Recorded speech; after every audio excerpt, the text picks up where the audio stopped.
വസിക്കട്ടെ ദിവ്യാത്മാവ് സർവജനത്തിൻ ഹൃത്തിൽ.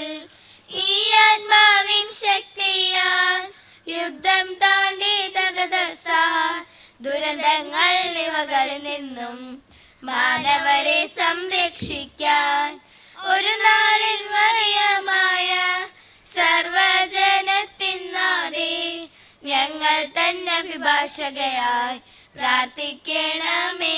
ആമേൻ. ഈ യോഗത്തിന് സ്വാഗതം പറയുന്നതിന് സ്നേഹബഹുമാനുള്ള കൗൺസിൽ അംഗം ജോസ് പ്രകാശിനെ ക്ഷണിക്കുക. ആദ്യമായി സ്വാഗതം പറയേണ്ടത് നമ്മുടെ പ്രിയപ്പെട്ട നമ്മുടെ പാരിഷ് കൗൺസിൽ വൈസ് പ്രസിഡൻറ്റും നമ്മുടെ എല്ലാ ആവശ്യങ്ങളിലും മുന്നിൽ നിന്ന് നമ്മളെ നയിക്കുന്ന ശ്രീ അൻപ് ജോർജിനെയാണ്. അൻപ് ജോർജിനെ ഈ യോഗത്തിലേക്ക് ആദരപൂർവ്വം ക്ഷണിക്കുന്നു. അടുത്തതായി സ്വാഗതം പറയേണ്ടത് നമ്മുടെ ബഹുമാനപ്പെട്ട ഇടവക വികാരി ഈ യോഗം ഉദ്ഘാടനം ചെയ്യുന്ന ശ്രീ ഫാദർ അനുരാജ് അച്ഛനെയാണ്. അച്ഛൻ വലിയൊരു യാത്രയ്ക്കായി ഇങ്ങനെ ഒരുങ്ങിക്കൊണ്ടിരിക്കുന്ന ഈ സമയമാണ്. അച്ഛനെ ഈ വേദിയിലേക്ക് ആദരപൂർവ്വം സ്വാഗതം ചെയ്യുന്നു.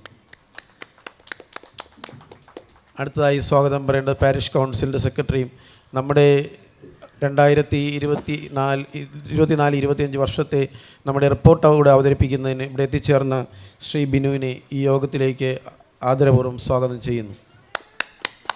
അടുത്തതായി സ്വാഗതം പറയേണ്ടത് ആശംസകൾ അർപ്പിക്കുന്നതിന് ഇവിടെ എത്തിച്ചേർന്ന ശ്രീ സുകുമാര സാറിനെയാണ്. നമ്മുടെ മതബോധന എച്ച് എം കൂടിയാണ്. സാറിനെ ഈ വേദിയിലേക്ക് ആദരപൂർവ്വം സ്വാഗതം ചെയ്യുന്നു. അടുത്തതായി സ്വാഗതം പറയുന്നത് നമ്മുടെ ബഹുമാനപ്പെട്ട സിസ്റ്റർ ഡെയ്സിയാണ്.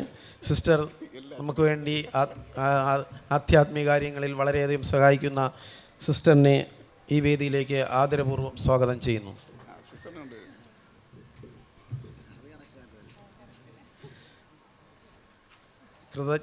നമുക്ക് ഈ യോഗത്തിൽ കൃതജ്ഞത പറയുന്നത് നമ്മുടെ പഴയ HM-ഉം ഇപ്പോൾ മതബോധന അധ്യാപകയും കൂടിയായ ജെന്നിഫർ JC സൈനയാണ്. ടീച്ചറിനെ ഈ വേദിയിലേക്ക് ആദരപൂർവ്വം സ്വാഗതം ചെയ്യുന്നു.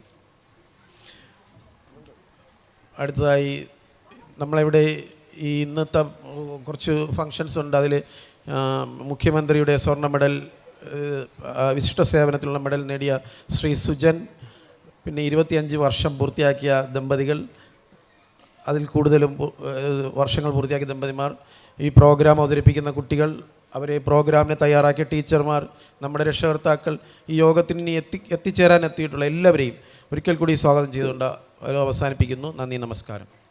സ്നേഹബഹുമാനമുള്ള ഈ യോഗം ഉദ്ഘാടനം ചെയ്യാൻ എത്തിച്ചേർന്നിട്ടുള്ള ബഹുമാനപ്പെട്ട അനുരാജ് അച്ഛൻ, വേദിയിലിരിക്കുന്ന പാരിഷ് കൗൺസിൽ സെക്രട്ടറി, ആശംസ അർപ്പിക്കാൻ എത്തിച്ചേർന്നിട്ടുള്ള Sukumaran sir, sister Saina teacher, മറ്റു സദസ്സിനെയും വേദിയെ ധന്യമായിരിക്കുന്ന ഇടവകാംഗങ്ങളെ, 20ാമത് വാർഷികം ആഘോഷിക്കുന്ന ഈ വേളയിൽ നമ്മുടെ ഇടവക ലോക ആഗോള കത്തോലിക്ക സഭയുടെ 2ാം ക്രിസ്തു എന്നറിയപ്പെടുന്ന വിശുദ്ധൻ്റെ പേരിലാണ്, വിശുദ്ധ ഫ്രാൻസിസ് അസീസിയുടെ പേരിലാണ് ഈ ചർച്ച് രൂപീകൃതമായത്. ഈ ചർച്ച് രൂപീകൃതമാകുമ്പോൾ തന്നെ ഇവിടെ ഒരു കൂട്ടം ചെറുപ്പക്കാരും ഒരു കൂട്ടം ബാബുണ്ണെ പോലെയും ജോയ് സാറിനെ പോലുള്ള മരിച്ചുപോയ സജിനെ പോലുള്ള കുറച്ച് ആളുകൾ ഇതിൻ്റെ പിന്നിൽ പ്രവർത്തിച്ചതിൻ്റെ പേര് പറയാൻ വിട്ടിട്ടുണ്ടെങ്കിൽ ക്ഷമിക്കണം. ഇതിൻ്റെ പിന്നിൽ പ്രവർത്തിച്ചതിൻ്റെ ഫലമായിട്ടാണ് ഈ പള്ളി ഉപദേശിയും നമ്മുടെ പാരിഷ് കൗൺസിൽ സെക്രട്ടറിയും മുൻ സെക്രട്ടറിയും എല്ലാം കൂടെ പ്രവർത്തിച്ചതിൻ്റെ ഫലമായിട്ടാണ് ഈ പള്ളി രൂപീകൃതമായത്. ഈ പള്ളി രൂപീകൃതമാകുമ്പോൾ അതിനുവേണ്ടി അധ്വാനിച്ച ചെറുപ്പക്കാർ ഇന്ന് ഓരോ ഗവൺമെൻറ് ജോലിയിൽ ഇരിക്കുന്നു എന്നുള്ളതിൽ നമ്മൾ കൃതജ്ഞത അർപ്പിക്കുകയാണ്. കാരണം ഒരു വിശുദ്ധൻ്റെ പേരിൽ അറിയപ്പെടുന്ന ഈ പള്ളി എന്തുകൊണ്ടും ഈ നാട്ടിന് ഒരു ഗുണകരമാണ്. അതുമാത്രമല്ല, നമ്മുടെ അനുരാജച്ചൻ ഏകദേശം വന്നിട്ടിപ്പോൾ 7 മാസം പൂർത്തിയാകുന്നു എന്നാണ് എൻ്റെ ഓർമ്മ. അനുരാജച്ചൻ വരുമ്പോൾ നമ്മുടെ മതബോധന മുതൽ നമ്മുടെ ദൈനംദിനമായ കാര്യങ്ങളിൽ ഒരു മാറ്റം വന്നെന്ന് പറഞ്ഞാൽ, കാരണം ഞാൻ ഒരുപാട് തിരുനാളുകളിൽ വന്നിട്ടുണ്ട്. കുംഭസാരത്തിന് ഇത്രയും ഒരു ഒരുക്കത്തോടെ വന്ന ആൾക്കൂട്ടം ഇപ്പോഴാണ് ഞാൻ കണ്ടത്. ഇനി എൻ്റെ കണ്ണിൽ എന്തെങ്കിലും പ്രശ്നമുണ്ടോയെന്ന് എനിക്കറിയില്ല. എൻ്റെ അഭിപ്രായമാണ് ഞാൻ പറയുന്നത്. അതിന് മുൻകൈയെടുത്തത് ബഹുമാനപ്പെട്ട അനുരാജച്ചനാണ്. മുൻകാലങ്ങളിൽ നമ്മളൊരു നമ്മുടെ തിരുനാൾ ആഘോഷിക്കുമ്പോൾ 1 മാസം അല്ലെങ്കിൽ ഒരു 2 ആഴ്ച എടുക്കുമ്പോഴാണ് നമ്മൾ തുടങ്ങുക. പക്ഷേ ഇപ്പോൾ സ്നേഹഭവനുള്ള അനുരാജൻ ദീർഘവീക്ഷണത്തോടെ തന്നെ 2 മാസത്തിന് മുമ്പേ അദ്ദേഹം ഇതിൻ്റെ പ്രവർത്തനങ്ങൾ ഏറ്റെടുക്കുകയും അഡ്വാൻസായിട്ട് തന്നെ ഓരോരോ അച്ഛന്മാരെ കണ്ടെത്തി പേരുകൾ ബുക്ക് ചെയ്ത് ധ്യാനത്തിന്, ജീവിത നവീകരണ ധ്യാനത്തിനും ഒക്കെ നല്ല രീതിയിലുള്ള അച്ഛന്മാരെയാണ് ഇവിടെ കൊണ്ടുവന്നത്. ആ ജീവിത നവീകരണ ധ്യാനം യഥാർത്ഥത്തിൽ അത് ആസ്വദിച്ചവർക്ക് നല്ല ഒരു കാര്യങ്ങളാണ് നടന്നിട്ടുള്ളതെന്നാണ് എൻ്റെ വ്യക്തിപരമായ അഭിപ്രായം. അതോടൊപ്പം നമ്മുടെ അച്ഛൻ നമ്മുടെ ആത്മീയപരമായ കാര്യങ്ങളിൽ അതിന് പ്രായവ്യത്യാസമില്ല. മധ്യവയസ്കന്മാരായ നമ്മളെപ്പോലുള്ളവരടുത്ത് പോലും അച്ഛൻ ഒരു സ്വന്തം സഹോദരനെ പോലെ ദാർഢ്യത്തോടെ ശടിക്കുന്ന ഒരു അവസ്ഥയുണ്ട്. എനിക്ക് പറയാനുള്ളത്, നമ്മുടെ ഈ തിരുനാൾ സമയത്ത് ഒരു കൊച്ചുകുട്ടി കിടന്ന് ഓടും പോലെ 1:30-2 മണിക്ക് കിടന്ന് ഓടി നമ്മുടെ തിരുനാളിനെ ഗംഭീര വിജയമാക്കിയ അച്ഛന് നമ്മുടെ ഇടവകയുടെ പേരുള്ള നന്ദി ഞാൻ ഈ അവസരത്തിൽ അർപ്പിക്കുകയാണ്. കാരണം ഈ ഒരു തിരുനാൾ വിജയിക്കുക എന്ന് പറയുന്നത് ആ ഇടവക വികാരിയുടെ ഏറ്റവും വലിയ കടമയാണ്. അതോടൊപ്പം തന്നെ നമ്മുടെ അച്ഛൻ ഈ തിരുനാൾ വൻ വിജയമാണ് എന്ന് ഞാൻ പറയാൻ കാരണം, നമ്മുടെ ഇവിടെ ഈ പള്ളി രൂപീകൃതമായിട്ട് നമ്മളുടെ ഇടവക അംഗം നവംബർ 5-ാം തീയതി ഡീക്കൻ പട്ടം സ്വീകരിക്കുന്നുണ്ട്. അതിന് ആ അച്ഛൻ കാണിക്കുന്ന ആ ഒരു രീതി എന്ന് പറഞ്ഞാൽ എല്ലാവരും പോകണം എന്നുള്ള നിലയിലാണ് അച്ഛൻ്റെ ഒരു സമീപനം. അത് നല്ല ഒരു സമീപനമാണ്. അത് ഒരു ഇടവക പുരോഹിതൻ എന്തുകൊണ്ടും ഗുണകരമായ രീതിയിലാണ് അത്തരം കാര്യങ്ങൾ പ്രവർത്തിക്കുന്നത്. നമ്മുടെ ഇടവയിൽ തന്നെ 10-40 കൂടുതൽ പോകുന്നുവെന്നാണ് ഞാൻ അറിയാൻ കഴിഞ്ഞത്. അപ്പോൾ എന്തുകൊണ്ടും ആ അച്ഛൻ്റെ പ്രോത്സാഹനവും പ്രാർത്ഥനയും ശ്രീ ബ്രദർ മനോജിന് ഉണ്ടായിട്ടെ എന്ന് മാത്രം പറയുകയും, അതോടൊപ്പം തന്നെ വിശുദ്ധ അക്വിത്തീസിൻ്റെ തിരുശേഷിപ്പ് നമ്മുടെ ബഹുമാനപ്പെട്ട അച്ഛൻ ഇവിടെ കൊണ്ടുവരികയും അത് അന്ന് തൊട്ട് തന്നെ നമ്മുടെ പള്ളിയിൽ ഒരു പ്രത്യേകതരമായ ഒരു ചൈതന്യമാണ് വന്നതെന്നാണ് എനിക്ക് തോന്നുന്നത്. കാരണം കഴിഞ്ഞ മാസം 20-ാം തീയതി മുതൽ നല്ല മഴയായിരുന്നു. ഞാൻ അച്ഛൻ്റെ അടുത്ത് സംസാരിച്ചു, അച്ഛൻ ഇങ്ങനെ മഴയാണ് നമ്മളെ തിരുനാൾ. അപ്പോൾ അച്ഛൻ പറഞ്ഞത്, ഈ തിരുനാൾ തുടങ്ങുന്ന അന്ന് തൊട്ട് മഴ തീരും. മഴ തീർന്നാൽ നമ്മളെ തിരുനാളെല്ലാം നല്ല ധന്യമായി നടക്കും, നിങ്ങൾ പേടിക്കണ്ട എന്നുള്ള നിലയിലാണ്. അപ്പോൾ ഇങ്ങനെ ഒരു സംതൃപ്തിയുള്ള ഒരു അച്ഛൻ, ആത്മബലം തരുന്ന ഒരു അച്ഛനെയാണ് നമുക്ക് കിട്ടിയിട്ടുള്ളത്. അതുമാത്രമല്ല, അച്ഛൻ നാളെ അച്ഛൻ്റെ പഴയ അജഗണങ്ങളെ കാണാൻ വേണ്ടി പോവുകയാണ്. അവരെ കണ്ട് 1 മാസം കഴിഞ്ഞിട്ടേ അച്ഛൻ വരൂ. നമ്മുടെ ഇടവകയിലുള്ള എല്ലാവരുടെയും പേരിലുള്ള പ്രാർത്ഥന ആശംസകളോടെ അച്ഛനെ യാത്ര അയക്കാം. അതോടൊപ്പം തന്നെ ഇവിടെ വന്നിരിക്കുന്ന എല്ലാവരെയും അച്ഛൻ സ്നേഹപൂർവ്വം നമ്മൾ അച്ഛന് നാളെ യാത്രയയപ്പ് നൽകുകയാണ്. 1 മാസം കഴിഞ്ഞ് അച്ഛൻ വരണം എന്നാണ് എൻ്റെ അഭിപ്രായം. അപ്പോൾ കാരണം എൻ്റെ വാർഡിൽ അച്ഛൻ ഭവന സന്ദർശനം നടത്തി. ഇന്നലെ ആയിരുന്നു എൻ്റെ വാർഡിൻ്റെ കാഴ്ചവെപ്പ്. അപ്പോൾ അച്ഛൻ ഭവന സന്ദർശനം അച്ഛനും ഉപദേശിയും കൂടെ നമ്മളെ പാരിഷ് കൗൺസിൽ സെക്രട്ടറിയും കൂടെ നടത്തിയതിൻ്റെ ഫലമായിട്ടാണ് ഇന്നലെ എൻ്റെ അഭിപ്രായമാണ് കാഴ്ചവെപ്പിൽ ഈ മാളത്തിൽ കിടന്ന എലികൾ ചാടും പോലെ എല്ലാം ചാടി വന്നു. അത് അച്ഛൻ്റെ ഒരു ഭവന സന്ദർശനമാണ് ഏറ്റവും കൂടുതൽ ഫലം ചെയ്തു എന്നുള്ളതാണ് എൻ്റെ ഏക അഭിപ്രായം. കാരണം ഇങ്ങനൊരു തീക്ഷ്ണമതിയായ ഒരു അച്ഛൻ നമ്മുടെ ഇടവയ്ക്ക് കിട്ടിയത് നമ്മുടെ ഇടവയ്ക്ക് എന്തും കൊണ്ടും പുണ്യമാണ് എന്ന് ഞാൻ പറയുന്നു. അതോടൊപ്പം ഞാൻ എല്ലാവിധ അച്ഛൻ്റെ യാത്രയ്ക്കും ഇവിടുത്തെ തിരുനാളിനും നല്ല രീതിയിൽ നടത്തി വിജയിപ്പിച്ച അച്ഛന് സ്നേഹത്തിൻ്റെ ഭാഷയിൽ പാരിഷ് കൗൺസിലിൻ്റെ പേരിലും ഇടവകയിലെ പേരിലുള്ള നന്ദി അർപ്പിക്കുകയാണ്. വേദിയിലിരിക്കുന്ന യോഗത്തിൻ്റെ അധ്യക്ഷൻ, ഒപ്പം ഇടവക പാരിഷ് കൗൺസിൽ വൈസ് പ്രസിഡൻറ്റുമായ ശ്രീ അൻപു ജോർജ്, ഇവിടെ റിപ്പോർട്ട് അവതരിപ്പിച്ച parish council secretary Shri Binu, ഏവർക്കും സ്വാഗതം ആശംസിച്ച ശ്രീ ജോസ് പ്രകാശ്, ആശംസ സന്ദേശം നൽകാനായി എത്തിയിരിക്കുന്ന ബഹുമാനപ്പെട്ട സിസ്റ്റർ ഡെയ്സി, മതബോധന HM ശ്രീ സുകുമാരൻ സാർ, മതബോധന ടീച്ചേഴ്സിൻ്റെ secretary Shri Saina teacher, Shrimati Saina teacher, ഏറ്റവും സ്നേഹം നിറഞ്ഞവരെ, നാട്ടുകാരെ, സന്തോഷത്തോടെ കൂടിയാണ് ഞാൻ ഇവിടെ നിൽക്കുന്നത്. നമുക്ക് നല്ല അനുഗ്രഹപ്രദമായ 10 ദിവസങ്ങൾ ദൈവം നൽകി. ഈ ദിവസങ്ങൾ കൂടുതൽ ധന്യമാകുന്നത് നമ്മുടെ ഓരോരുത്തരുടെയും ഇനിയുള്ള ജീവിതം കുറച്ചുകൂടെ അനുഗ്രഹപ്രദവും മെച്ചപ്പെട്ടതുമാകുമ്പോഴാണ് എന്ന് എനിക്ക് പൂർണ്ണ ബോധ്യമുണ്ട്. മക്കബായരുടെ പുസ്തകത്തിൽ ദേവാലയങ്ങളെപ്പറ്റി പറയുമ്പോൾ പറഞ്ഞു വച്ചിരിക്കുന്നത് ഇപ്രകാരമാണ്: കർത്താവ് വിശുദ്ധ സ്ഥലത്തിനു വേണ്ടി ജനത്തെ തിരഞ്ഞെടുക്കുകയല്ല, ജനത്തിനു വേണ്ടി സ്ഥലം തിരഞ്ഞെടുക്കുകയാണ് ചെയ്തത്. അതിനാൽ ജനത്തിൻ്റെ കഷ്ടതകളിലും ഐശ്വര്യത്തിലും ആ സ്ഥലവും പങ്കുചേർന്നു. കാഞ്ഞിരംകുളം വിശുദ്ധ ഫ്രാൻസിസ് അസീസി ദേവാലയത്തെ സംബന്ധിച്ച് 20 വർഷത്തെ പാരമ്പര്യമാണ് പറയാനുള്ളതെങ്കിലും ഈ പ്രദേശത്തിൻ്റെ ആകെ മാറ്റത്തിന് ഈ അടുത്ത 20 വർഷം, കഴിഞ്ഞ 20 വർഷം ഈ ദേവാലയത്തിന് വലിയ പങ്കുണ്ട് എന്നതാണ് ഞാൻ പലരിൽ നിന്നും മനസ്സിലാക്കിയത്. നെല്ലിമൂട് മാതൃദേവാലയത്തിൽ നിന്നും ഇടവകയിൽ നിന്നും പിരിഞ്ഞ് ഇവിടെ പുതുതായി ദൈവം തിരഞ്ഞെടുത്ത ഒരു സ്ഥലത്ത് അത് വെളിപ്പെടുത്തുന്നത് ഈ പ്രദേശത്തുള്ള നിങ്ങളോടുള്ള ദൈവത്തിൻ്റെ അനന്തമായ സ്നേഹമാണ്. നിങ്ങളുടെ സൗകര്യത്തിന് ദൈവം ഒരു സ്ഥലം തിരഞ്ഞെടുത്ത് നൽകുന്നു. അത് നിങ്ങളുടെ ജീവിതം മാത്രമല്ല, ഈ പ്രദേശത്തിൻ്റെ ആകെ ജീവിതത്തിൽ, ജീവിതചര്യകളിൽ, ജീവിതശൈലികളിൽ മാറ്റം വരുത്തുന്നു. ഈ പ്രദേശത്തെപ്പറ്റി പറയുന്നത് ചതുപ്പ് നിലമായിരുന്നതും താഴ്ന്നു കിടന്ന നിലമായിരുന്നതും മറ്റ് പല കാര്യങ്ങൾക്കും ഉപയോഗിച്ചുകൊണ്ടിരുന്ന ഒരു സ്ഥലമായിട്ടാണ് അറിയുന്നത്.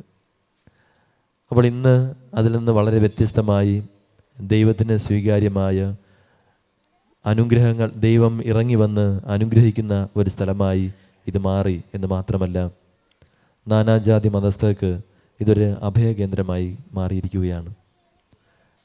നാൾക്കുനാൾ ഇവിടം വിശുദ്ധ സ്ഥലമായി കൂടുതൽ മാറട്ടെ എന്നും നമ്മുടെ ഓരോരുത്തരുടെയും ജീവിതങ്ങൾ കൂടുതൽ മെച്ചപ്പെട്ടതാകട്ടെ, വിശുദ്ധമാകട്ടെ എന്ന് ആശംസിക്കുകയും ചെയ്യുന്നു. ഇവിടെ അധ്യക്ഷൻ ചില നല്ല വാക്കുകളൊക്കെ എനിക്ക് പറഞ്ഞു. ഞാനപ്പോൾ തിരിച്ചു വന്നിരുന്നപ്പോൾ ഞാൻ ചോദിച്ചത് എൻ്റെ ഫെയർവെല്ലാണോ എന്നായിരുന്നു. പ്രിയപ്പെട്ടവരെയും, ഞാൻ എൻ്റെ ദൗത്യം നിറവേറ്റിയെന്ന് മാത്രമേ ഞാൻ കരുതുന്നുള്ളൂ. ഇന്നത്തെ സുവിശേഷത്തിൽ വായിച്ചത് കേട്ടതുപോലെ കൽപ്പിക്കപ്പെട്ടതെല്ലാം ചെയ്തതിന് ശേഷം ഞങ്ങൾ പ്രയോജനമില്ലാത്ത ദാസരാണ് എന്നുള്ളത് മാത്രം. കാരണം എന്നേക്കാളും അതിയായി ജോലി ചെയ്തവരും അക്ഷീണം പ്രയത്നിച്ചവരുമാണ് നിങ്ങൾ ഓരോരുത്തരുമെന്ന് എനിക്കറിയാം. അപ്പോൾ ഇത് ഈ തിരുനാളിനെ ഇത്ര മനോഹരമാക്കാൻ സാധിച്ചത് നമ്മുടെ എല്ലാവരുടെയും കൂട്ടായ പരിശ്രമം മാത്രമാണ്. അതിന് ദൈവം കൂട്ടായ്മയിൽ ഒരുമിച്ച് നിൽക്കുന്നിടത്ത് ദൈവത്തിൻ്റെ ആത്മാവ് പ്രവർത്തിക്കുമെന്ന് നാം എപ്പോഴും അറിഞ്ഞിരിക്കണം. എവിടെയൊക്കെ ഡിവിഷനുണ്ടോ, രണ്ട് ചേരിയായി നിൽക്കുന്നോ, വിരുദ്ധ അഭിപ്രായങ്ങൾ കൂടുതൽ വരുന്നോ, ഹൃദയങ്ങൾ വിരുദ്ധ ചേരികളിൽ നിൽക്കുന്നോ, അവിടെ ഒരിക്കലും ദൈവത്തിൻ്റെ ആത്മാവിൻ്റെ പ്രവർത്തനമില്ല. അതുകൊണ്ട് നമ്മളെല്ലാവരും ഒരുമിച്ചിരുന്ന് ഒരേ ഹൃദയത്തോടു കൂടി നമുക്ക് എല്ലാ കാര്യങ്ങളും ചെയ്യാൻ സാധിച്ചത് കൊണ്ടാണ് ദൈവം നമ്മെ അനുഗ്രഹിച്ചത്, അനുകൂലമായ കാലാവസ്ഥ പോലും നൽകി നമ്മെ കാത്തു പരിപാലിച്ചത്. അപ്പോഴതെപ്പോഴും നമ്മുടെ ഹൃദയത്തിൽ ഉണ്ടായിരിക്കണം. നമ്മുടെ ഇടവകയിൽ നിന്ന് മാത്രമല്ല, നമ്മുടെ കുടുംബങ്ങളിലും. ഞാൻ പ്രത്യേകം ശ്രദ്ധിക്കുന്നൊരു കാര്യം അടുക്കും ചിട്ടയോടും കൂടി ഓരോ കാര്യങ്ങൾ ചെയ്യാൻ വേണ്ടിയാണ്. കാരണം ദൈവം എല്ലാ കാര്യങ്ങളും ചെയ്യുന്നത് വളരെ അടുക്കും ചിട്ടയോടും കൂടിയാണ്. ഉൽപ്പത്തി പുസ്തകത്തിൽ ആദ്യപുറങ്ങളിൽ നമ്മൾ വായിക്കുന്നത്, ആദിയിൽ ദൈവം ആകാശവും ഭൂമിയും സൃഷ്ടിച്ചു. പിന്നീട് പറയുന്നത് ഭൂമി രൂപരഹിതവും അതിനുശേഷം ശൂന്യമായിരുന്നു, ഒന്നുമില്ല. അതായത് ദൈവത്തിൻ്റെ ആത്മാവും വചനവും വന്നിട്ടാണ് അവിടെ അതിനൊരു രൂപം കൊടുക്കുന്നതും ആ ശൂന്യതയെ നിറയ്ക്കുന്നതും. അപ്പോഴൊരു അടുക്കും ചിട്ടയോടുകൂടി നമ്മൾ വായിക്കുമ്പോൾ, നമ്മളിവിടെ ബൈബിൾ പഠന ക്ലാസ്സിൽ കണ്ടതാണ്, 1-ാം ദിവസം, 2-ാം ദിവസം, 3-ാം ദിവസം, 4-ാം ദിവസം, 5-ാം ദിവസം, 6-ാം ദിവസം, ഇതിനെല്ലാത്തിനും ആദ്യത്തെ 3 ദിവസങ്ങളിൽ രൂപം നൽകുന്നു. 5ഉം 6ഉം 7ഉം 4ഉം 5ഉം 6ഉം ദിവസങ്ങളിൽ ദൈവം അവയെ ശൂന്യതയെ നികത്തുന്നു. അപ്രകാരം അടുക്കും ചിട്ടയോടും കൂടിയുള്ള ദൈവത്തിൻ്റെ പ്രവർത്തനം നമുക്ക് ഓരോരുത്തർക്കും എപ്പോഴും മാതൃകയായിരിക്കണം. എല്ലാ കാര്യത്തിലും കൃത്യമായ ഒരു ക്രമം. അത് ദൈവത്തിൻ്റെ ആത്മാവിൻ്റെ പ്രവർത്തനമാണ്, വചനത്തിൻ്റെ പ്രവർത്തനമാണ് എന്ന് നമ്മളെപ്പോഴും മനസ്സിലാക്കിയിരിക്കുക. കുടുംബത്തിൽ കുത്തഴിഞ്ഞ ജീവിതമാണെങ്കിൽ, ഫലശൂന്യമായ പ്രവർത്തനങ്ങളാണെങ്കിൽ നമ്മൾ മനസ്സിലാക്കണം, അവിടെ പരിശുദ്ധാത്മാവിൻ്റെ പ്രവർത്തനമില്ല. അപ്പോൾ ഒരു ദേവാലയം നമ്മുടെ സ്വഭാവ രൂപീകരണത്തിൽ കൂടെ പ്രധാന പങ്ക് വഹിക്കുന്നു. മലമുകളിൽ കത്തിച്ചു നിർത്തിയ ദീപം പോലെയാണ് നമ്മുടെ ഓരോരുത്തരുടെയും ജീവിതം മാറേണ്ടത്. അപ്പോൾ അതിന് നമ്മുടെ വിശ്വാസം ഏറ്റവും പ്രധാനപ്പെട്ട ഒന്നാണ്. നമുക്കറിയാം, കേരളത്തിൽ ഇന്ന് നാം ഇപ്രകാരം ജീവിക്കുന്നുണ്ടെങ്കിൽ അതിന് പ്രധാനപ്പെട്ട അടിസ്ഥാനം നൽകിയത് മിഷണറിമാരാണ്. വിദ്യാഭ്യാസം നൽകി നമ്മളെ നമ്മുടെ സാമൂഹിക ഉന്നമനത്തിന് തുടക്കം കുറിച്ചത് മിഷണറിമാരാണ് എന്നുള്ളത് വളരെ നഗ്നമായ സത്യമാണ്. അപ്പോൾ അവർ ചെയ്തിരുന്നത് എന്താണ്? അവർ വന്ന് അവരുടെ ഇഷ്ടം പ്രവർത്തിച്ചതല്ല. ദൈവവചനം പറയുന്നതനുസരിച്ച് വളരെ കൃത്യമായി അവരുടെ അധികാരികൾക്ക് വിധേയമായിക്കൊണ്ട് ഓരോ കാര്യങ്ങൾ ചെയ്ത് മുന്നോട്ട് പോയി. അപ്പോൾ അത് സമൂഹത്തിൻ്റെയും വ്യക്തികളുടെയും ഉന്നമനത്തിന് കാരണമായി. അങ്ങനെ അവരുടെ സ്വഭാവം തന്നെ മറ്റൊന്നായി രൂപാന്തരപ്പെട്ടു. ഒരു വ്യക്തിയുടെ സ്വഭാവം രൂപാന്തരപ്പെടുമ്പോൾ കുടുംബം രൂപാന്തരപ്പെടുന്നു, ഒപ്പം സമൂഹം രൂപാന്തരപ്പെടുന്നു. അങ്ങനെ ഒരു പരിവർത്തനത്തിന് നമ്മുടെ ഈ ഇടവകയും ഇവിടെ കാരണമായിക്കൊണ്ടിരിക്കുന്നു എന്നുള്ളത് ഏറ്റവും സന്തോഷം നൽകുന്ന കാര്യമാണ്. നമുക്ക് വിലയിരുത്താൻ 20 വർഷങ്ങൾ മാത്രമേ ഉള്ളൂവെങ്കിലും വളരെ ഈ റിപ്പോർട്ടിൽ നിന്ന് തന്നെ മനസ്സിലായി, കേവലം 40 കുടുംബങ്ങളുമായി ആരംഭിച്ച ഈ ഇടവക ഇന്ന് 206 കുടുംബങ്ങളിൽ എത്തി നിൽക്കുന്നു. വളരെ വേഗത്തിലുള്ള വളർച്ചയാണ് ഇവിടെ സംഭവിക്കുന്നത്. ഒരു പിടി മാവിൽ ചേർത്ത പുളിമാവ് പുളിച്ച് അതിനെ നല്ലൊരു അപ്പത്തിനുള്ള മാവാക്കി മാറ്റുന്നത് പോലെ നമ്മുടെ ഓരോരുത്തരുടെയും തുടർന്നുള്ള വിശ്വാസ ജീവിതവും മറ്റുള്ളവർക്ക് രക്ഷയേകുന്ന നമ്മുടെ ഓരോരുത്തരുടെയും ജീവിതം പുളിമാവായി മാറട്ടെ. മറ്റുള്ളവരിലേക്ക് രക്ഷ പകർന്നു കൊടുക്കുന്ന പുളിമാവുള്ള ജീവിതങ്ങളായി മാറട്ടെ. ഈ ഇടവകയ്ക്ക് അതിന് കൂടുതൽ ഇന്ധനം പകരുവാൻ സാധിക്കട്ടെ എന്ന് ആത്മാർത്ഥമായി പ്രാർത്ഥിച്ചുകൊണ്ട് ഈ യോഗം ഔപചാരികമായി ഉദ്ഘാടനം ചെയ്തതായി ഞാൻ പ്രഖ്യാപിക്കുന്നു. ദൈവം നമ്മെ എല്ലാവരെയും അനുഗ്രഹിക്കട്ടെ. വാർഷികയോഗവും തിരുനാൾ സന്ധ്യയുടെയും പൊതുസമ്മേളനത്തിൻ്റെയും യോഗത്തിലേക്ക് ആശംസ അർപ്പിക്കുവാൻ സ്നേഹബഹുമാനമുള്ള നമ്മുടെ സിസ്റ്ററെ ക്ഷണിച്ചുകൊള്ളുകയാണ്. വളരെ സന്തോഷത്തോടുകൂടി നമ്മുടെ ഇടവക തിരുനാൾ നമ്മൾ ആഘോഷിക്കുകയാണ്. നമ്മൾ ഈ 10 ദിവസങ്ങളും അന്ന് കൊടിയേറ്റിയ അന്നു മുതൽ ഇന്ന് വരെ അനുഗ്രഹപ്രദമായ ദിവസങ്ങളായിരുന്നു. നല്ല കാലാവസ്ഥ ദൈവം നമുക്ക് നൽകി. ഞാനിവിടെ വരുന്നത് 17ാമത്തെ ഇടവക തിരുനാളിനായിരുന്നു. ആ വർഷം 17ാമത്തെ ഇടവക തിരുനാളാണ്. ഇന്ന് നമ്മൾ എത്തി നിൽക്കുന്നത് 20ാമത്തെ തിരുനാളിനാണ്. ഫ്രാൻസിസ് അസീസി പുണ്യവാളൻ നമ്മുടെ മധ്യസ്ഥനായിരുന്നു കൊണ്ട് നമുക്ക് ആവശ്യമായ എല്ലാ അനുഗ്രഹങ്ങളും നേടിത്തരുന്നുണ്ട്. നമ്മുടെ ഇടവക സ്ഥാപിതമായിട്ട് 20 വർഷമേ ആയുള്ളൂവെങ്കിലും അതിനേക്കാൾ മുൻപേ 100 വർഷത്തിന് മേലെയുള്ള ചരിത്രം ആണ് നമുക്കുള്ളത്. നമ്മുടെ ഈ മാതൃ ഇടവക 100 വർഷം ആഘോഷിച്ചു കഴിഞ്ഞു. ആ ഇടവകയിൽ നിന്ന് വന്ന 40 കുടുംബാംഗങ്ങൾ ഇന്ന് 205 കുടുംബങ്ങളായി വർദ്ധിച്ചുവെങ്കിൽ അത് ദൈവത്തിൻ്റെ കരുതലും ദൈവം തിരഞ്ഞെടുത്ത ജനതയുടെ മേലുള്ള അനുഗ്രഹവുമാണ്. ഞാൻ ഇന്നലെ ഇവിടെ നിൽക്കുമ്പോൾ ആദ്യത്തെ ദിവസം നമുക്ക് പെരുന്നാളിൻ്റെ തുടക്കത്തിൽ എല്ലാവരും പറഞ്ഞു എല്ലാ വർഷവും ഉള്ളതാണ്, നമുക്ക് ഇടവക തിരുനാളിന് മുൻപ് ഒരു മഴയുണ്ട്, ഇടവക തിരുനാൾ ദിവസങ്ങളിലൊക്കെ മഴയുണ്ട്. പക്ഷേ നമ്മുടെ തിരുക്കർമ്മങ്ങളുടെ സമയത്തൊന്നും മഴയുണ്ടാവുകയില്ല. ആ സമയത്തെല്ലാം ക്രമീകരിച്ച് ദൈവം തരും. ഈ വർഷവും അതുപോലെ തന്നെ. അതുവരെ 2 ആഴ്ച കാലത്തേക്ക് ഒരു മഴയുമില്ല, കുറേ നാളത്തേക്ക് നമുക്ക് മഴയേ ഇല്ല. വടക്കൻ ജില്ലകളിലൊക്കെ ഭയങ്കര മഴയായിരുന്ന സമയത്ത് നമുക്കിവിടെ മഴയേ ഇല്ല. ഞാൻ പറയും ഇവിടെ മഴയൊന്നുമില്ല എന്ന്.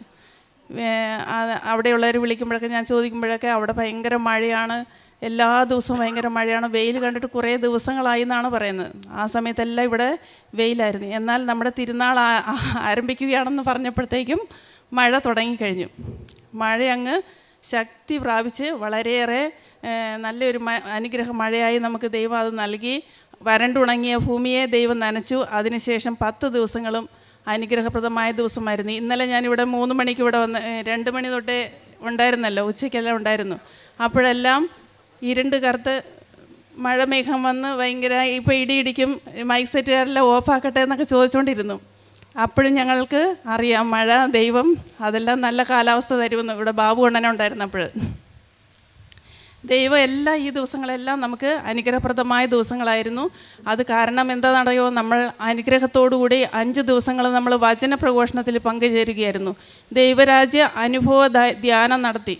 അപ്പോൾ ആ ധ്യാനത്തിൽ എല്ലാവർക്കും പങ്കുകൊള്ളുവാനും നല്ല രീതിയിലത് വിജയകരമായി നമുക്ക് ഒരു കുമ്പസാരത്തിലൂടെ നമുക്ക് ദൈവത്തിൻ്റെ അനുഭവത്തിലേക്ക്, ദൈവിക അനുഭവത്തിലേക്ക് നമുക്ക് വന്നു ചേരുവാനും കഴിഞ്ഞു.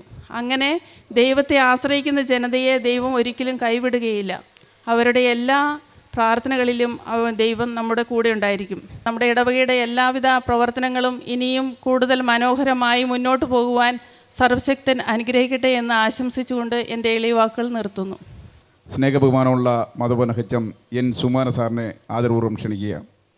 മതബോധനം, ലിറ്റിൽ വേ, KCYM തുടങ്ങി നിരവധി സമിതികളുടെ വാർഷികമാണ് ഇന്നിവിടെ നടക്കുന്നത്. ഇതിൻ്റെ എല്ലാം റിപ്പോർട്ട് നമ്മുടെ ഇടവക സെക്രട്ടറി ഇവിടെ വായിച്ച് അവതരിപ്പിക്കുകയുണ്ടായി. നമ്മളെല്ലാം അത് കേട്ടതാണ്. അത് കേൾക്കുമ്പോൾ ഇതിന് മുൻ വർഷങ്ങളിൽ എത്രത്തോളമാണ് ഓരോ സമിതികളും പ്രവർത്തിച്ചിരുന്നത്, ഈ വർഷം അതായത് കഴിഞ്ഞ പെരുന്നാൾ മുതൽ ഈ പെരുന്നാൾ വരെയുള്ള കാലഘട്ടത്തിൽ എങ്ങനെയാണ് പ്രവർത്തനങ്ങൾ മുന്നോട്ട് പോയത് എന്നെല്ലാം വിലയിരുത്തുന്നതിനും ആ വിലയിരുത്തൽ ഇപ്പോൾ നടപ്പ് വർഷത്തിൽ ഇനി നമ്മളുടെ പ്രവർത്തനങ്ങൾ എത്രത്തോളം മെച്ചപ്പെടുത്തണം എന്ന ഒരു തിരിച്ചറിവ് നമുക്ക് നൽകിയിട്ടുണ്ടെന്നാണ് ഞാൻ പ്രതീക്ഷിക്കുന്നത്. അപ്പോൾ ഏത് സമിതിയായാലും ആ സമിതിയുടെ പ്രവർത്തനങ്ങൾ എല്ലാം കുട്ടികളിൽ ദൈവാശ്രയബോധവും ചില ബോധ്യങ്ങളും വിശ്വാസ പരിശീലനങ്ങളും മൂല്യങ്ങളും കെട്ടിപ്പടുക്കുന്നതിന് സഹായിക്കുന്ന രീതിയിലായിരിക്കണം. അപ്പോൾ പ്രത്യേകിച്ചും മതബോധനത്തെക്കുറിച്ച് സിസ്റ്റർ ഇവിടെ സൂചിപ്പിച്ചു. അതേപോലെ തന്നെയാണ് എനിക്കും പറയാനുള്ള ഒരു കാര്യം. ചെറുപ്പത്തിലെ നമ്മൾ എന്താണോ വിശ്വാസ പരിശീലനത്തിൻ്റെ ഭാഗമായി അവർക്ക് നൽകുന്നത്, അത് അവരുടെ ജീവിതാവസാനം വരെ അവരുടെ ജീവിതത്തിൽ പ്രയോഗിക്കുന്നതിനും ജീവിത വിജയം നേടുന്നതിനും അവരെ സഹായിക്കാൻ വേണ്ടിയിട്ടാണ് നമ്മൾ ആ രീതിയിൽ പ്രവർത്തിക്കുന്നത്. വെറും ഭൗതികമായ വിദ്യാഭ്യാസം മാത്രം കൊണ്ട് ശരിയായ ഒരു ജീവിത രീതി കെട്ടിപ്പടുക്കാൻ നമുക്ക് സാധിക്കുകയില്ല.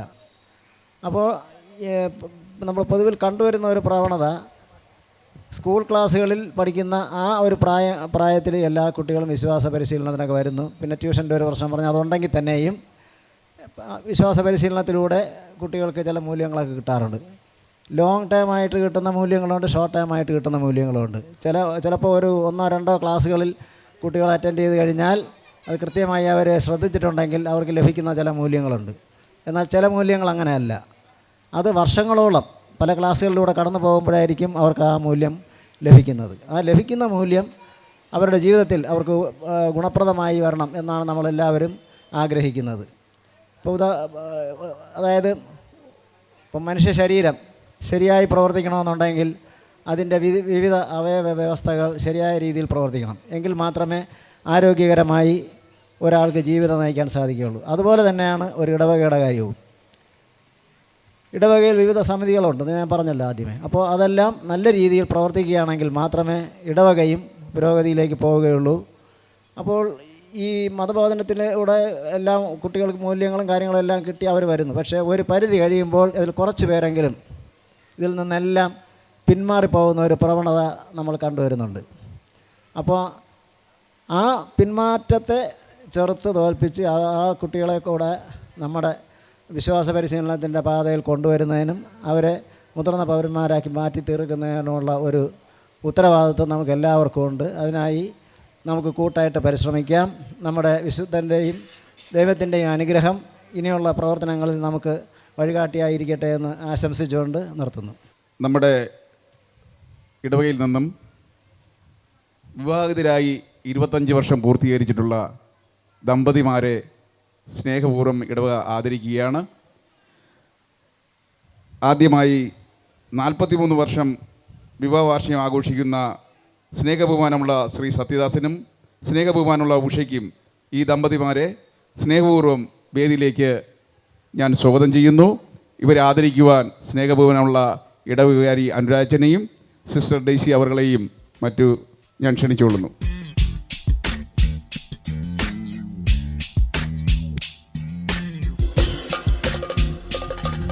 40ാം വിവാഹ വാർഷികം ആഘോഷിക്കുന്ന സ്നേഹബഹുമാനമുള്ള ഇടവകാംഗം ശ്രീ വിജയകുമാറിനും ശ്രീമതി പ്രഭയെയും സ്നേഹപൂർവ്വം ക്ഷണിക്കുകയാണ്.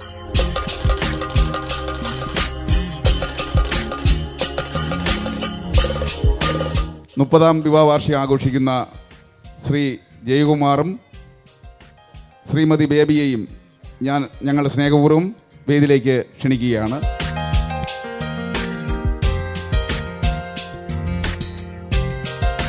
29ാം വിവാഹ വാർഷികം ആഘോഷിക്കുന്ന ശ്രീ ജോയിക്കും ശ്രീമതി ഹെലൻ സ്റ്റെല്ലയ്ക്കും നമ്മുടെ ഇടവകയിലുള്ള ആദരവ് അർപ്പിക്കുവാൻ വേദിയിലേക്ക് ക്ഷണിക്കുകയാണ്.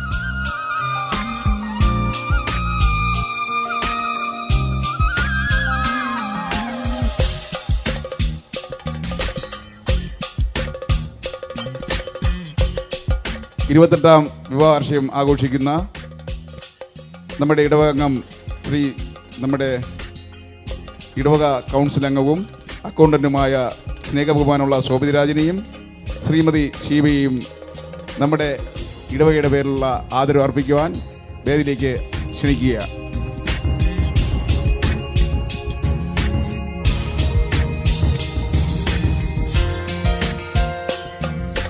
ഇരുപത്തെട്ടാം വിവാഹ വാർഷികം ആഘോഷിക്കുന്ന സ്നേഹബഹുമാനമുള്ള സത്യരാജനും ശ്രീമതി സ്നേഹയ്ക്കും നമ്മുടെ ഇടവക പേരിലുള്ള ആദരവ് നൽകുവാൻ വേദിയിലേക്ക് ക്ഷണിക്കുകയാണ്. നമ്മുടെ ഇടവക അംഗവും കേരളത്തിലെ മുഖ്യമന്ത്രിയുടെ 2025 അഗ്നിസേന മെഡൽ പുരസ്കാരത്തിന് അർഹനായ യൂട്യൂബറുമായ ശ്രീ BS സുജനെ സ്നേഹപൂർവ്വം വേദിയിലേക്ക് ക്ഷണിക്കുകയാണ്. നമ്മുടെ ആദരവ് ഏറ്റുവാങ്ങാൻ ക്ഷണിച്ചുകൊള്ളുന്നു. നമ്മുടെ ആദരവ് ഏറ്റുവാങ്ങുന്നതിന് വേണ്ടി 30ാം വിവാഹ വാർഷികം ആഘോഷിക്കുന്ന ശ്രീ ശിവകുമാറിനും ശ്രീമതി സുലഭകുമാരിയെയും വേദിയിലേക്ക് സ്വാഗതം ചെയ്യുന്നു.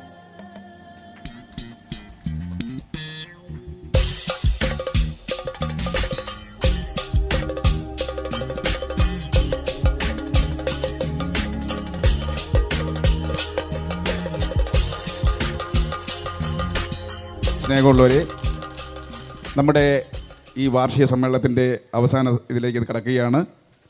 കൃതജ്ഞത അർപ്പിക്കുവാൻ സ്നേഹബഹുമാനമുള്ള ജെന്നിഫർ JC സൈന ടീച്ചറെ സ്നേഹപൂർവ്വം ക്ഷണിച്ചുകൊള്ളുന്നു. ആദ്യമായി നമ്മുടെ ഇടവക തിരുനാൾ അനുഗ്രഹപ്രദമാക്കിയ നല്ല ദൈവത്തിന് നന്ദി അർപ്പിക്കാം. ഈ പൊതുയോഗത്തിന് ഈശ്വര പ്രാർത്ഥന നടത്തിയ അലീന VR, ആഷ്ലിയ, അലീന B എന്നീ വിദ്യാർത്ഥിനികളെയും അധ്യക്ഷ പ്രസംഗം നടത്തിയ ശ്രീ അൻപു ജോർജ്, സ്വാഗതം ആശംസിച്ച ശ്രീ ജോസ് പ്രകാശ്, ഉദ്ഘാടനം നിർവഹിച്ച നമ്മുടെ ഇടവക വികാരി അനുരാജച്ചൻ, റിപ്പോർട്ട് അവതരിപ്പിച്ച ഇടവക കൗൺസിൽ സെക്രട്ടറി ശ്രീ ബിനു, ആശംസകൾ അർപ്പിച്ച് സംസാരിച്ച സിസ്റ്റർ ഡെയ്സി, മതബോധന HM ശ്രീ സുകുമാരൻ സാർ എന്നിവർക്കെല്ലാം ഒറ്റവാക്കിൽ വളരെ ഹൃദ്യമായ നന്ദി അറിയിച്ചു കൊള്ളട്ടെ. ഈ പൊതുയോഗത്തിന് ശേഷം ഇവിടെ നടക്കുന്ന കലാസന്ധ്യയിൽ പങ്കെടുക്കേണ്ട കുട്ടികളെ അതിലേക്കായി റെഡിയാക്കിക്കൊണ്ടിരിക്കുന്ന നമ്മുടെ എല്ലാ അധ്യാപകർക്കും നന്ദി അർപ്പിക്കുന്നു. അതുപോലെ തന്നെ ഇന്ന് ഇവിടെ സമ്മാനത്തിന് അർഹരായ അതായത് ദമ്പതികളെയും അതുപോലെ തന്നെ പോലീസ് സേനയുടെ അവാർഡ് മുഖ്യമന്ത്രിയിൽ നിന്നും സ്വീകരിച്ച ശ്രീ സുജനും നന്ദി അർപ്പിച്ചുകൊള്ളുന്നു. എല്ലാ അധ്യാപകരെയും രക്ഷിതാക്കളെയും മറ്റ് നാട്ടുകാരെയും എല്ലാ കുഞ്ഞുങ്ങളെയും അതുപോലെ തന്നെ നാടകത്തിൽ പങ്കെടുക്കാൻ വേണ്ടി എത്തിയിരിക്കുന്ന എല്ലാ യുവജനങ്ങളെയും നന്ദി അറിയിച്ചുകൊണ്ട് നിർത്തുന്നു. നന്ദി, നമസ്കാരം. സ്നേഹഭൂവനമുള്ളവരെ, ഈ നമ്മുടെ പൊതുസമ്മേളനം അവസാനിക്കുകയാണ്. അത് കഴിഞ്ഞാൽ ഉടൻ തന്നെ നമ്മുടെ ഇടവകയിലെ കൊച്ചുകുട്ടികൾ അവതരിപ്പിക്കുന്ന വിവിധ കലാപരിപാടികളുണ്ട്. അതോടൊപ്പം നമ്മുടെ ഇടവക അംഗങ്ങൾ അവതരിപ്പിക്കുന്ന നല്ലൊരു നാടകമുണ്ട്. ഇതെല്ലാം കാണുവാൻ നിങ്ങളേവരെയും സ്നേഹപൂർവ്വം ക്ഷണിച്ചുകൊണ്ട് ഈ യോഗം അവസാനിച്ചതായി പ്രഖ്യാപിക്കുന്നു.